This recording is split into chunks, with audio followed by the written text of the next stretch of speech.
হারানো সমৃদ্ধি খুব তাড়াতাড়ি ফিরে পেতে আজ পাপমোচনী একাদশীতেই শ্রবণ করুন লক্ষ্মীনারায়ণের এই মন্ত্রটি। আজ রবিবার 30শে ফাল্গুন পালিত হতে চলেছে পাপমোচনী একাদশী। হিন্দু শাস্ত্রে এই একাদশীর গুরুত্ব কিন্তু অনেক বেশি।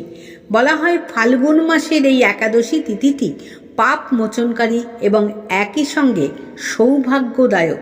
বলা হয় এই একাদশী পালনে ভক্তরা পাপ থেকে মুক্তি পায় এবং ইহলোকে এমনকি পরলোকেও তাদের কাম্যফল ভোগ করে থাকেন। শুধু তাই নয় বন্ধু, ভক্তরা এই একাদশীর ব্রত পালনে সমৃদ্ধিও লাভ করেন খুব তাড়াতাড়ি। তাই আজ এই একাদশী তিথিতে আমরা আমাদের এই ভিডিওতে পাঠ করে শোনাব লক্ষ্মীনারায়ণের এই শক্তিশালী মন্ত্রটি। কারণ বলা হয় এই একাদশীতে লক্ষ্মীনারায়ণের এই মন্ত্র শ্রবণ বা জপে ব্রতের ফল অনেক বেশি বেশি করে এবং তাড়াতাড়ি লাভ করা যায়। তবে আজ যারা এই একাদশীর ব্রত পালন করতে পারছেন না, তারা যদি আজ দিনে অথবা রাতে যে কোনো সময় লক্ষ্মীনারায়ণের এই মন্ত্রটি নিষ্ঠার সাথে শ্রবণ বা জপ করতে পারেন, তারাও এই একাদশীর ব্রতের ফল অনেকাংশেই লাভ করতে পারবেন। তাই বন্ধু, আজ সারাদিনের কর্মব্যস্ততার মধ্যে একটু সময় বার করে মাত্র 108 বার শ্রবণ করুন লক্ষ্মীনারায়ণের এই মন্ত্রটি। ব্রতের ফল পাবেন খুব তাড়াতাড়ি। তাহলে আসুন বন্ধু, আমরা এবার শ্রবণ করতে থাকি লক্ষ্মীনারায়ণের সেই শক্তিশালী মন্ত্রটি। ওম হ্রিম হ্রিম শ্রীম শ্রীম লক্ষ্মী বাসুদেবায় নমঃ। ওম হ্রিম হ্রিম শ্রীম শ্রীম লক্ষ্মী বাসুদেবায় নমঃ। ওম হ্রিম হ্রিম শ্রীম শ্রীম লক্ষ্মী বাসুদেবায় নমঃ। ওম হ্রিম হ্রিম শ্রীম শ্রীম লক্ষ্মী বাসুদেবায় নমঃ। ওম হ্রিম হ্রিম শ্রীম শ্রীম লক্ষ্মী বাসুদেবায় নমঃ। ওম হ্রিম হ্রিম শ্রীম শ্রীম লক্ষ্মী বাসুদেবায় নমঃ। ওম হ্রিম হ্রিম শ্রীম শ্রীম লক্ষ্মী বাসুদেবায় নমঃ। ওম হ্রিম হ্রিম শ্রীম শ্রীম লক্ষ্মী বাসুদেবায় নমঃ। ওম হ্রিম হ্রিম শ্রীম শ্রীম লক্ষ্মী বাসুদেবায় নমঃ। ওম হ্রিম হ্রিম শ্রীম শ্রীম লক্ষ্মী বাসুদেবায় নমঃ। ওম হ্রিম হ্রিম শ্রীম শ্রীম লক্ষ্মী বাসুদেবায় নমঃ।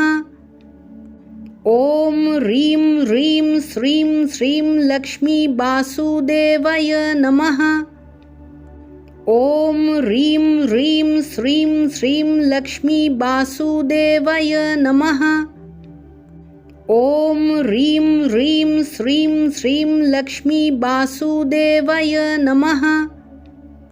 ওম হ্রিম হ্রিম শ্রীম শ্রীম লক্ষ্মী বাসুদেবায় নমঃ। ওম হ্রিম হ্রিম শ্রীম শ্রীম লক্ষ্মী বাসুদেবায় নমঃ। ওম হ্রিম হ্রিম শ্রীম শ্রীম লক্ষ্মী বাসুদেবায় নমঃ। ওম হ্রিম হ্রিম শ্রীম শ্রীম লক্ষ্মী বাসুদেবায় নমঃ। ওম হ্রিম হ্রিম শ্রীম শ্রীম লক্ষ্মী বাসুদেবায় নমঃ। ওম হ্রিম হ্রিম শ্রীম শ্রীম লক্ষ্মী বাসুদেবায় নমঃ। ওম হ্রিম হ্রিম শ্রীম শ্রীম লক্ষ্মী বাসুদেবায় নমঃ। ওম হ্রিম হ্রিম শ্রীম শ্রীম লক্ষ্মী বাসুদেবায় নমঃ। ওম হ্রিম হ্রিম শ্রীম শ্রীম লক্ষ্মী বাসুদেবায় নমঃ। ওম হ্রিম হ্রিম শ্রীম শ্রীম লক্ষ্মী বাসুদেবায় নমঃ। ওম হ্রিম হ্রিম শ্রীম শ্রীম লক্ষ্মী বাসুদেবায় নমঃ। ॐ ह्रीं ह्रीं श्रीं श्रीं लक्ष्मी वासुदेवाय नमः। ॐ ह्रीं ह्रीं श्रीं श्रीं लक्ष्मी वासुदेवाय नमः। ॐ ह्रीं ह्रीं श्रीं श्रीं लक्ष्मी वासुदेवाय नमः। ॐ ह्रीं ह्रीं श्रीं श्रीं लक्ष्मी वासुदेवाय नमः। ॐ ह्रीं ह्रीं श्रीं श्रीं लक्ष्मी वासुदेवाय नमः। ॐ ह्रीं ह्रीं श्रीं श्रीं लक्ष्मी वासुदेवाय नमः। ॐ ह्रीं ह्रीं श्रीं श्रीं लक्ष्मी वासुदेवाय नमः।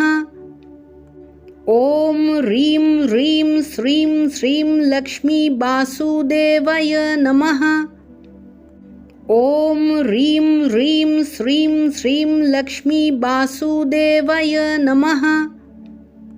ॐ ह्रीं ह्रीं श्रीं श्रीं लक्ष्मी वासुदेवाय नमः। ॐ ह्रीं ह्रीं श्रीं श्रीं लक्ष्मी वासुदेवाय नमः। ॐ ह्रीं ह्रीं श्रीं श्रीं लक्ष्मी वासुदेवाय नमः। ॐ ह्रीं ह्रीं श्रीं श्रीं लक्ष्मी वासुदेवाय नमः। ॐ ह्रीं ह्रीं श्रीं श्रीं लक्ष्मी वासुदेवाय नमः। ॐ ह्रीं ह्रीं श्रीं श्रीं लक्ष्मी वासुदेवाय नमः। ॐ ह्रीं ह्रीं श्रीं श्रीं लक्ष्मी वासुदेवाय नमः। ॐ ह्रीं ह्रीं श्रीं श्रीं लक्ष्मी वासुदेवाय नमः। ॐ ह्रीं ह्रीं श्रीं श्रीं लक्ष्मी वासुदेवाय नमः। ॐ ह्रीं ह्रीं श्रीं श्रीं लक्ष्मी वासुदेवाय नमः। ॐ ह्रीं ह्रीं श्रीं श्रीं लक्ष्मी वासुदेवाय नमः। ॐ ह्रीं ह्रीं श्रीं श्रीं लक्ष्मी वासुदेवाय नमः। ॐ ह्रीं ह्रीं श्रीं श्रीं लक्ष्मी वासुदेवाय नमः। ॐ ह्रीं ह्रीं श्रीं श्रीं लक्ष्मी वासुदेवाय नमः।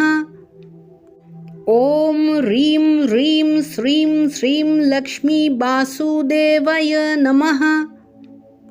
ॐ ह्रीं ह्रीं श्रीं श्रीं लक्ष्मी वासुदेवाय नमः।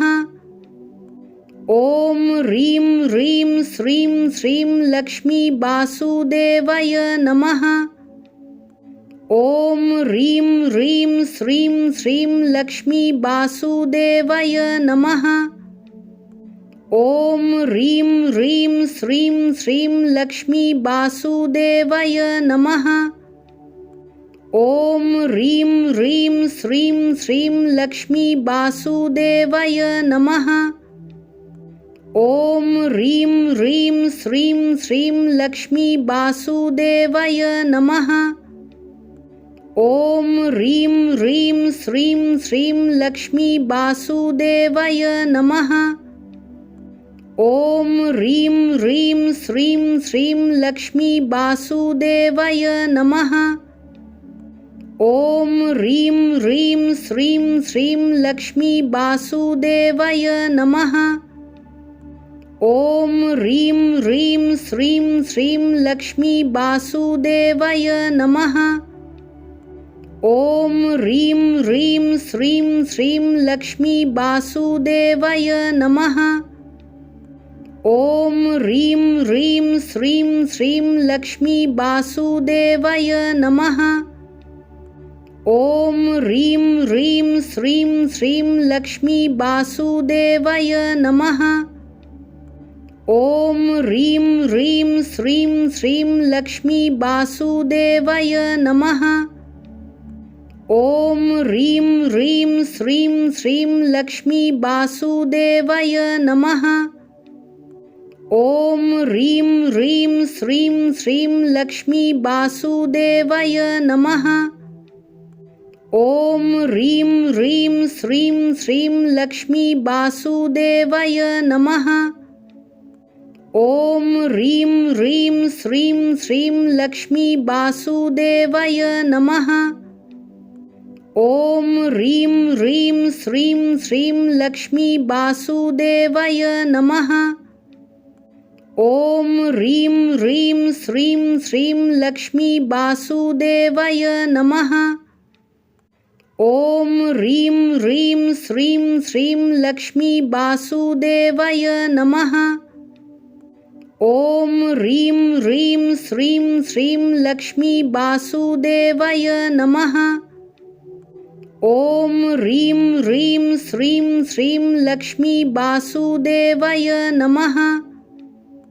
ॐ ह्रीं ह्रीं श्रीं श्रीं लक्ष्मी वासुदेवाय नमः। ॐ ह्रीं ह्रीं श्रीं श्रीं लक्ष्मी वासुदेवाय नमः।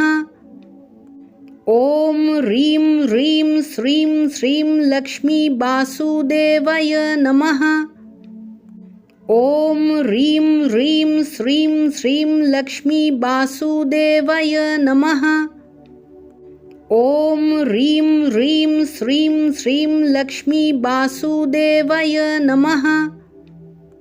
ॐ ह्रीं ह्रीं श्रीं श्रीं लक्ष्मी वासुदेवाय नमः।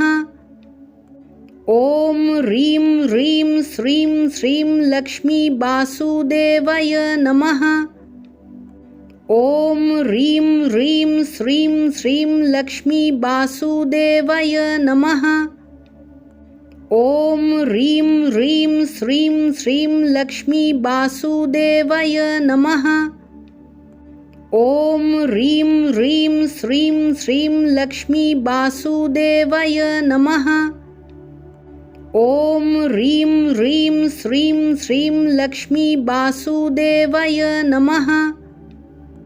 ॐ ह्रीं ह्रीं श्रीं श्रीं लक्ष्मी वासुदेवाय नमः। ॐ ह्रीं ह्रीं श्रीं श्रीं लक्ष्मी वासुदेवाय नमः। ॐ ह्रीं ह्रीं श्रीं श्रीं लक्ष्मी वासुदेवाय नमः। ॐ ह्रीं ह्रीं श्रीं श्रीं लक्ष्मी वासुदेवाय नमः। ॐ ह्रीं ह्रीं श्रीं श्रीं लक्ष्मी वासुदेवाय नमः। ॐ ह्रीं ह्रीं श्रीं श्रीं लक्ष्मी वासुदेवाय नमः। ॐ ह्रीं ह्रीं श्रीं श्रीं लक्ष्मी वासुदेवाय नमः। ॐ ह्रीं ह्रीं श्रीं श्रीं लक्ष्मी वासुदेवाय नमः। ॐ ह्रीं ह्रीं श्रीं श्रीं लक्ष्मी वासुदेवाय नमः। ॐ ह्रीं ह्रीं श्रीं श्रीं लक्ष्मी वासुदेवाय नमः। ॐ ह्रीं ह्रीं श्रीं श्रीं लक्ष्मी वासुदेवाय नमः। ॐ ह्रीं ह्रीं श्रीं श्रीं लक्ष्मी वासुदेवाय नमः। ॐ ह्रीं ह्रीं श्रीं श्रीं लक्ष्मी वासुदेवाय नमः। ॐ ह्रीं ह्रीं श्रीं श्रीं लक्ष्मी वासुदेवाय नमः। ॐ ह्रीं ह्रीं श्रीं श्रीं लक्ष्मी वासुदेवाय नमः। ॐ ह्रीं ह्रीं श्रीं श्रीं लक्ष्मी वासुदेवाय नमः। ॐ ह्रीं ह्रीं श्रीं श्रीं लक्ष्मी वासुदेवाय नमः। ॐ ह्रीं ह्रीं श्रीं श्रीं लक्ष्मी वासुदेवाय नमः। ॐ ह्रीं ह्रीं श्रीं श्रीं लक्ष्मी वासुदेवाय नमः। ॐ ह्रीं ह्रीं श्रीं श्रीं लक्ष्मी वासुदेवाय नमः। ॐ ह्रीं ह्रीं श्रीं श्रीं लक्ष्मी वासुदेवाय नमः। ॐ ह्रीं ह्रीं श्रीं श्रीं लक्ष्मी वासुदेवाय नमः। ॐ ह्रीं ह्रीं श्रीं श्रीं लक्ष्मी वासुदेवाय नमः। ॐ ह्रीं ह्रीं श्रीं श्रीं लक्ष्मी वासुदेवाय नमः। ॐ ह्रीं ह्रीं श्रीं श्रीं लक्ष्मी वासुदेवाय नमः।